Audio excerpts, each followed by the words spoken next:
IMF ঋণের কিস্তি ছাড় দেবে না এমন কোনো সিদ্ধান্ত হয়নি, জানালেন অর্থমন্ত্রী। কয়েক সপ্তাহের মধ্যেই চূড়ান্ত সিদ্ধান্ত। তারেক রহমানের বিএনপি সরকারের 2 মাস পূর্তি আজ। পক্ষকালের কর্মসূচি নিয়ে আজ থেকে মাঠে নামছে 11 দলীয় ঐক্যজোট।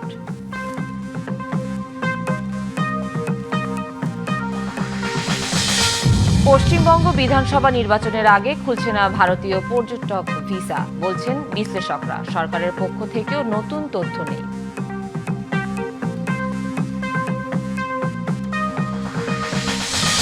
জ্বালানি তেল সংকটে ভোগান্তি দেশ জুড়ে, অপেক্ষায় হাজারো যানবাহন। সরবরাহ ঘাটতিতে বিক্রি বন্ধ বহু পাম্পে।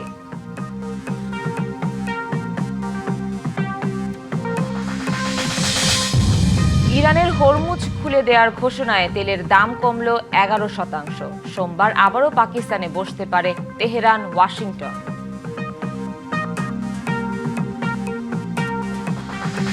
সংস্কার নিয়ে আইএমএফের সঙ্গে সরকারের কোনো বিরোধ নেই। সংস্থাটির সঙ্গে আলোচনা চলছে। আগামী কয়েক সপ্তাহের মধ্যেই ঋণের বাকি কিস্তি ছাড় দেওয়ার বিষয়ে সিদ্ধান্ত আসবে বলে জানালেন অর্থ ও পরিকল্পনা মন্ত্রী আমির খসরু মাহমুদ চৌধুরী। যুক্তরাষ্ট্রের ওয়াশিংটন ডিসিতে বিশ্ব ব্যাংক আইএমএফের বসন্তকালীন বৈঠকে তিনি সাংবাদিকদের এ কথা জানান।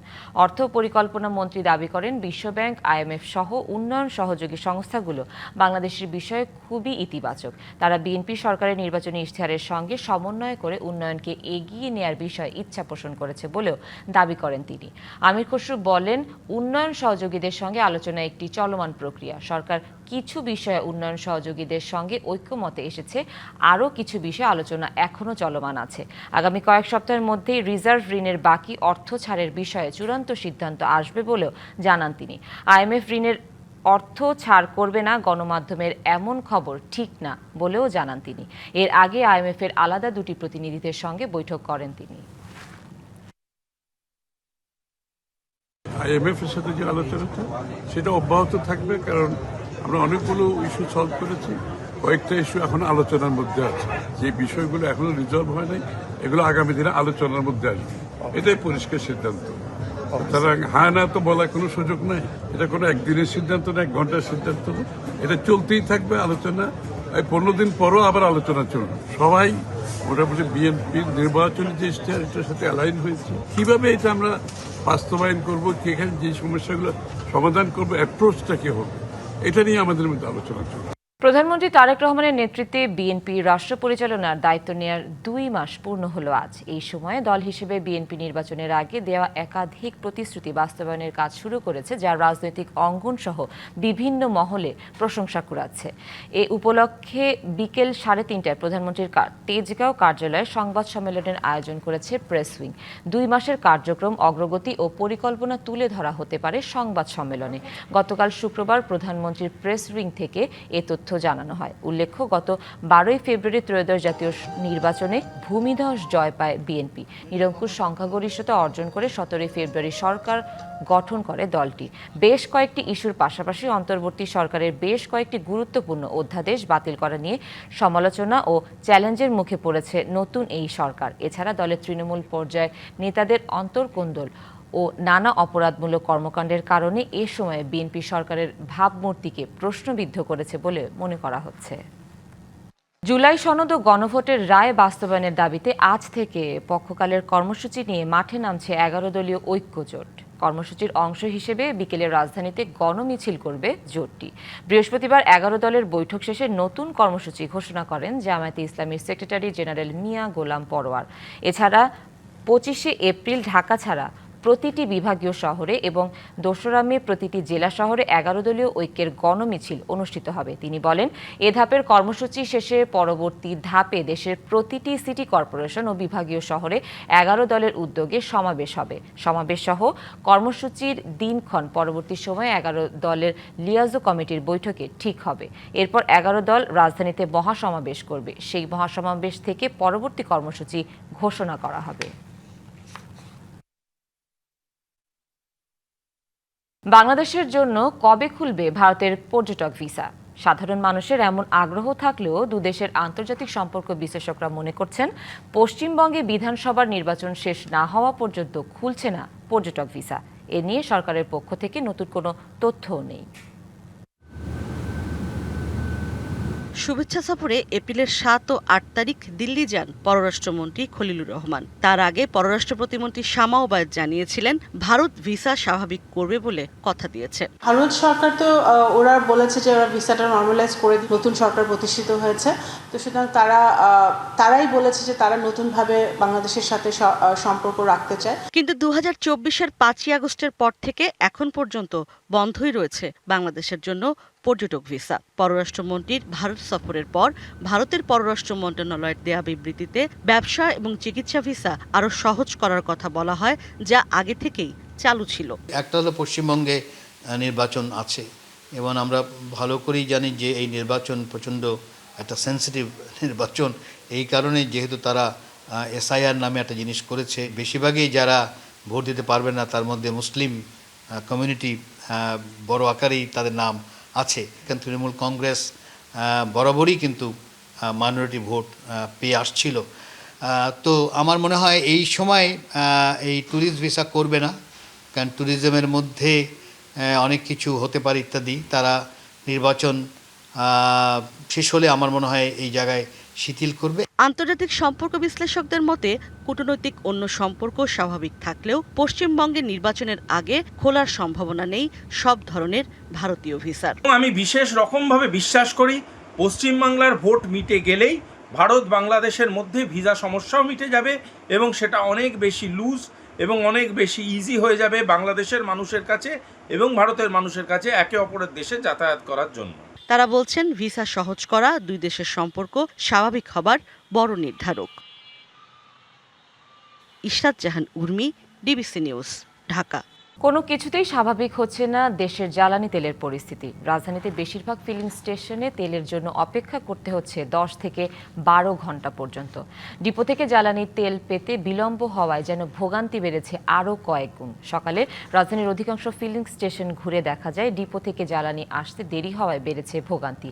কেউ কেউ শুক্রবার সন্ধ্যা থেকে দাঁড়িয়েছেন লাইনে, রাত কাটিয়েছেন রাস্তায়। শেষ দেখতে চান জ্বালানি নিয়ে এ ভোগান্তির। পেট্রোল পাম্পের কর্মীরা বলছেন চাহিদা অনুযায়ী তেল না পাওয়ায় গেলে এ সংকট থেকে মিলবে না মুক্তি। এছাড়া ব্যক্তিগত মজুত যাতে কেউ করতে না পারে সেজন্য বাড়াতে হবে তদারকি। আজকে জ্বালানি তেলের পরিস্থিতি জানাতে রাজধানীর নিকুঞ্জ এলাকা থেকে সরাসরি যুক্ত হচ্ছেন সহকর্মী আঞ্জাম খালেদ। আঞ্জাম, কোনো কিছুতেই স্বাভাবিক হচ্ছে না দেশের জ্বালানি তেলের পরিস্থিতি। আপনি তো সকাল থেকে বিভিন্ন ফিলিং স্টেশনগুলো ঘুরে দেখছেন, আজকের চিত্র কেমন দেখছেন জানাবেন। সুনন্দা, আমি সকাল থেকে রাজধানীর বেশ কয়েকটি ফিলিং স্টেশনে ঘুরেছি, সবগুলোই কিন্তু বন্ধ দেখেছি। তবে এই যে আমি এখন অবস্থান করছি নিকুঞ্জ ফিলিং স্টেশনে, এখানে কিন্তু তেল দেয়া শুরু হয়েছে সকাল 10টা থেকে। আপনাকে দেখাতে চাই আমার পেছনে কিন্তু অসংখ্য মোটরসাইকেল চালকরা অপেক্ষা করছেন, তারা তেল নিচ্ছেন। পাশাপাশি প্রাইভেট কার, মাইক্রোবাস চালকরাও কিন্তু তেল পাচ্ছেন।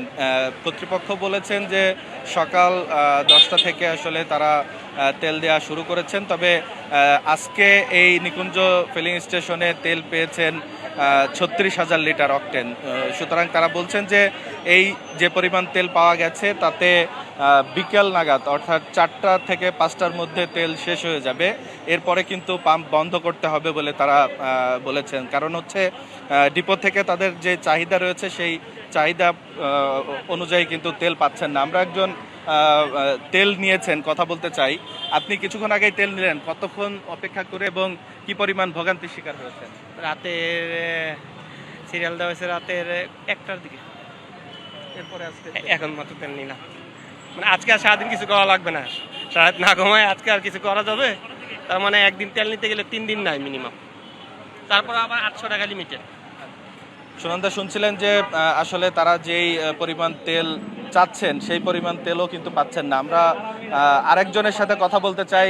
আপনি কখন থেকে অপেক্ষা করছেন, কি পরিমাণ ভোগান্তিতে পড়েছেন? আমরা এখানে যাদেরকে দেখতে পাচ্ছেন সবাই আসলে গতকাল রাত 8টা থেকে এখানে অবস্থান করতেছে। অনেকেই হচ্ছে গাড়ির সিরিয়াল দিয়ে বাসায় চলে গেছে শুধুমাত্র আজকে তেল নেওয়ার জন্য। এই তো সবার জন্য এই অবস্থা। আচ্ছা, একটু বলবেন যে এখানে কোনো অনিয়ম দেখছেন কিনা তেল দিতে গিয়ে? না না ভাই, তেলের কোনো অনিয়ম নাই। আমরা কালকে রাত্রে 8টার দিকে আসছি, আমরা থানার সামনে ছিলাম, এখনো পর্যন্ত থানা প্রায় পাম্পের কাছাকাছি আইসা পড়ছি। তেলের কোনো অনিয়ম নাই, কিন্তু পিছের থেকে কিছু এলাকার প্লাবে নেয় ডাইনে বামে ঢুকায়। যে সুনন্দা শুনছিলেন যে তেল কিন্তু পাওয়া যাচ্ছে, তবে যেই গ্রাহকরা রয়েছেন তারা কিন্তু আমাদেরকে জানিয়েছেন যে অনেক ভোগান্তিতে পড়তে হচ্ছে, কারণ দীর্ঘক্ষণ লাইনে দাঁড়িয়ে আমরা এই স্টেশনে আসার আগে দেখেছি যে বনানী ছাড়িয়ে গেছে এই স্টেশনের যে তেল নিতে আসা প্রাইভেট কার মাইক্রোবাসের যে সিরিয়াল, সেটি বনানী পার হয়ে গেছে, অর্থাৎ প্রায় কয়েক কিলোমিটার আসলে তেলের এই লাইনে দাঁড়িয়ে তারপরে তেল পাচ্ছেন এই গাড়ির মালিকরা, যার কারণে আসলে তাদের ভোগান্তি রয়েছে। অনেকেই গতকাল বিকাল থেকে অপেক্ষা করছেন, যার কারণে কিন্তু অনেকেই ঘুমাতে পারেনি, তাদের খাওয়া দাওয়া সমস্যা হচ্ছে। পাশাপাশি তারা জানিয়েছেন যে এই যে দীর্ঘক্ষণ লাইনে থাকার কারণে কিন্তু কর্মঘণ্টাও নষ্ট হচ্ছে, অর্থাৎ আর্থিকভাবেও কিন্তু তারা ক্ষতিগ্রস্ত হচ্ছেন।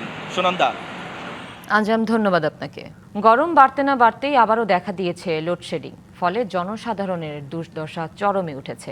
লোডশেডিংয়ের বড় ধাক্কা লেগেছে ঢাকার বাইরে। গ্রামাঞ্চলে প্রতিদিন 10 থেকে 14 ঘন্টা লোডশেডিংয়ে দুর্ভোগে মানুষ। সিলেট জুড়ে দেখা দিয়েছে তীব্র লোডশেডিং। দিনের বেশিরভাগ সময়ই থাকছে না বিদ্যুৎ। গরম বাড়ার সঙ্গে সঙ্গে লোডশেডিংও বেড়ে যাওয়ায় চরম দুর্ভোগে পড়েছেন নগরবাসী। প্রতি 1 ঘন্টা পরপর লোডশেডিং করার ফলে জনজীবন বিপর্যস্ত হয়ে পড়েছে। চাহিদার তুলনায় কম বিদ্যুৎ বরাদ্দ দেওয়ায় সিলেটে বৃহস্পতিবার 40% লোডশেডিং করা হয়েছে। এদিকে পাবনায় তীব্র লোডশেডিংয়ে জনজীবন চরমভাবে বিপর্যস্ত। বিদ্যুতের অনিয়ম সরবরাহের কারণে সবচেয়ে বেশি ক্ষতির মুখে কৃষক। সেচ কাজে বিঘ্ন ঘটায় ফসল উৎপাদন হুমকির মুখে পড়েছে। শহর ও গ্রাম উভয় এলাকাতেই বিদ্যুৎ সংকটের কারণে ব্যাহত হচ্ছে নিত্যদিনের কাজকর্ম।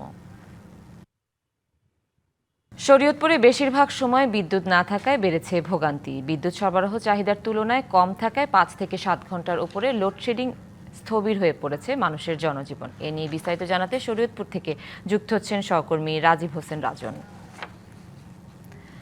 রাজীব, লোডশেডিংয়ে জনজীবনে ভোগান্তি কেমন দেখছেন, আর কবে নাগাদ এর সমাধান হতে পারে জানাবেন? জি, লোডশেডিং কিন্তু একেবারে চরম আকারে বিরাজ করছে শরীয়তপুরে। এরকম লোডশেডিং কিন্তু পূর্বে কিন্তু এই শরীয়তপুরের অঞ্চলের মানুষ কিন্তু দেখেনি।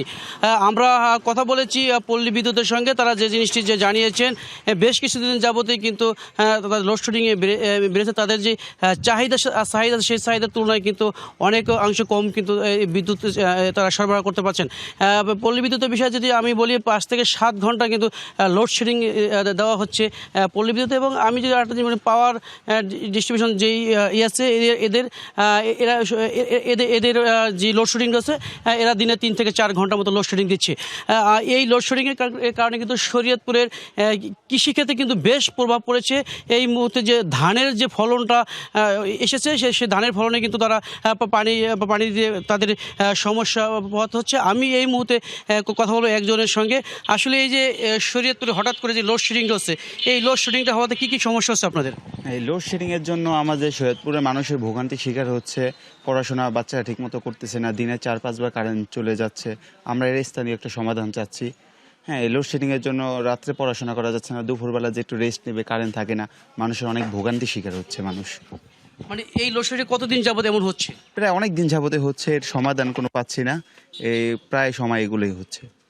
মানে আপনারা কি চাচ্ছেন এখন? আমরা চাচ্ছি এটার একটা সমাধান চাচ্ছি, বা এই মানে সীমিত সময়ের জন্য বা কিছু নির্দিষ্ট সময়ের জন্য যদি একটা নির্ধারণ করে দেওয়া হতো যে এতটুকু সময় কারেন্ট থাকবে না, তাহলে আমাদেরকে ভালো হতো। কিন্তু হঠাৎ করে কারেন্ট চলে যাচ্ছে, এগুলো একটা ভোগান্তি শিকার হচ্ছে। আচ্ছা, আমরা একজন কথা বলবো আরও একজন সঙ্গে, যিনি ভাই এই যে আপনাদের এখানে লোডশেডিংটা মানে কতদিন যাবত হচ্ছে, এই লোডশেডিং আপনার কী কী সমস্যা হচ্ছে? দীর্ঘদিন যাবতীয় হচ্ছে আমাদের এই লোডশেডিংয়ের সমস্যা। আমরা সরকারের কাছে আবেদন করছি যাতে এর একটা সঠিক সমাধান আমরা পাই, যাতে একটা নির্দিষ্ট সময় নিলে আমাদের জন্য খুব ভালো হয়। যে বারবার চলে যাচ্ছে, এতে আমরা আসলে দুর্ভোগের শিকার হচ্ছি। মানে এই যে লোডশেডিং কোনো শিডিউল আছে না, যখন তখন হচ্ছে? যখন তখনই এটা হচ্ছে, এই কারণে হচ্ছে আমরা বেশি সমস্যার মধ্যে পড়তেছি। আমরা চাচ্ছি একটা নির্দিষ্ট সময় যাতে লোডশেডিংটা হয়। ধন্যবাদ। আমরা কিন্তু কথা বলেছিলাম এখানকার স্থানীয়দের সঙ্গে এবং একজনের দোকানদারের সঙ্গে। তিনি যে জিনিসটা জানিয়েছেন, এই যে লোডশেডিং কিন্তু যখন তখন হচ্ছে, এই লোডশেডিংটা কিন্তু নির্দিষ্ট কোনো সময় নেই। যদি নির্দিষ্ট কোনো সময় থাকতো তাহলে তারা এই লোডশেডিং কখন হচ্ছে কখন এই জিনিসটা কিন্তু তারা জানতে পারতো, এবং স্থানীয় দাবি দ্রুত সময়ে যেন এই সমস্যার সমাধান হয়। এই ছিল শরীয়তপুর থেকে আমার কাছ থেকে সর্বশেষ তথ্য। রাজীব, ধন্যবাদ আপনাকে।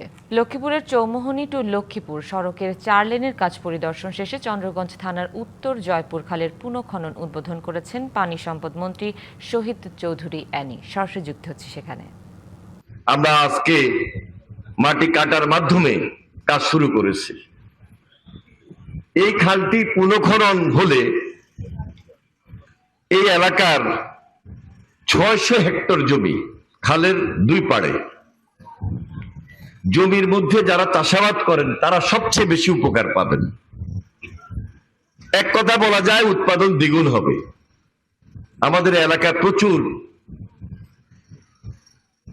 ধান উৎপাদন হয়, যেহেতু এখানে ইরিগেশনের অনেকগুলো প্রজেক্ট আছে। ইরিগেশনের প্রজেক্ট আমরা যদি খাল থেকে শুষ্ক মৌসুমে সেচের মাধ্যমে জমিতে পানিটা দিই, নিশ্চয়ই উৎপাদন দ্বিগুণ হবে। এটা হলো সবচেয়ে বড় উপকার। আরেকদিকে জলাবদ্ধতা এই অঞ্চলে থাকবে না, অন্তত এই কথাটা বলতে পারি। তাহলে এই জলাবদ্ধতা দূর করার জন্য, সেচ প্রক্রিয়ার মাধ্যমে উৎপাদন দ্বিগুণ করার জন্য, মাছের উৎপাদন বৃদ্ধি করার জন্য এই খাল খনন আজকে আমরা হাতে নিয়েছি। এর বাহিরে যারা সরেজমিনে ম্যানুয়ালি খালটা খনন করবেন, তারা অর্থের বিনিময়ে কাজ করবেন। এখানে একটা কর্মসংস্থানের বিশেষ ব্যবস্থা রয়েছে। তাহলে এই খাল খনন প্রক্রিয়ার মাধ্যমে আমরা বিশাল একটা বেনিফিট, উপকার, সুবিধা আমরা নিতে পারি, দিতে পারি। রাজধানীর শ্যামলীতে শিশু হাসপাতালে হামা আক্রান্ত রোগীদের পরিদর্শন শেষে কথা বলছেন বিরোধী দলীয় নেতা ডক্টর শফিকুর রহমান। সরাসরি চলে যাচ্ছে সেখানে। তাদের সেই ক্যাপাসিটি বা অ্যাকোমোডেশন নেই। আউটডোরে বিপুল সংখ্যক রোগী তারা এখান থেকে চিকিৎসা নেন।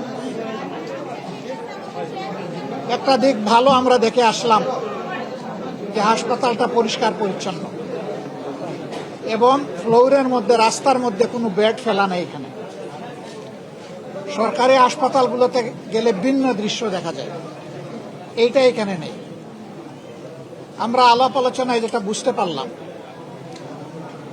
যে এটি একটি স্পর্শকাতর ডেডিকেটেড হসপিটাল, যেখানে নিউবর্ন বেবি থেকে শুরু করে শিশুরাই এখানে ভর্তি হয়। কোনো পরিণত বয়সের লোক এখানে আসেন না, তাদের জন্য আলাদা হসপিটাল। এই অবস্থায় এখানে জটিল রোগী যারা আসে তাদের জন্য পিআইসিউ আছে, পেডিয়াট্রিক আইসিইউ, এনআইসিইউ, আরও 4টা ডিসিপ্লিনের এইরকম আইসিইউ আছে। কিন্তু তাদের যখন এমআরআই কিংবা সিটি স্ক্যানের দরকার হয় তখন এইখানে তার কোনো সুবিধা নেই, তাদেরকে বাইরের হসপিটালে পাঠাতে হয়। এমনি রোগীগুলো খুব ঝুঁকিপূর্ণ। এরপরে যদি আবার বাইরে পাঠাতে হয়, যে কোনো বিপত্তি ঘটতে পারে। অনেক সময় রোগীর ঝুঁকি বিবেচনায় পাঠানো সম্ভব হয় না। ফলে এই যে একান্ত প্রয়োজনীয় জিনিসটাও তারা এখানে পাচ্ছে না। আমরা ইনশাল্লাহ সংসদে এটা নিয়ে আমাদের শিশু সমাজের জন্য কথা বলবো ইনশাল্লাহ। বিভেদ ভুলে জেলার উন্নয়নে সবাইকে একসাথে কাজ করার আহ্বান জানিয়েছেন বেসামরিক বিমান পরিবহন ও পর্যটন প্রতিমন্ত্রী এম রশিদুজ্জামান মিল্লাত। শুক্রবার রাতে রাজধানীতে জামালপুর সমিতি ঢাকার উদ্যোগে আয়োজিত ঈদ পূর্ণমিলনীতে অংশ নিয়ে তিনি এসব কথা বলেন। এ সময় বিএনপির স্থায়ী কমিটির সদস্য নজরুল ইসলাম খান প্রধানমন্ত্রীর উপদেষ্টা হওয়ায় তাকে সহ জেলার 5টি আসনের সংসদ সদস্য প্রশাসকদের সংবর্ধনা দেওয়া হয় অনুষ্ঠানে। রাজধানীতে বসবাসরত জামালপুরবাসীদের মধ্যে সম্পর্ক জোরদার ও সমিতিকে আরও শক্তিশালী করতে সকলের অংশগ্রহণ জরুরি বলে মন্তব্য করেন অতিথিরা।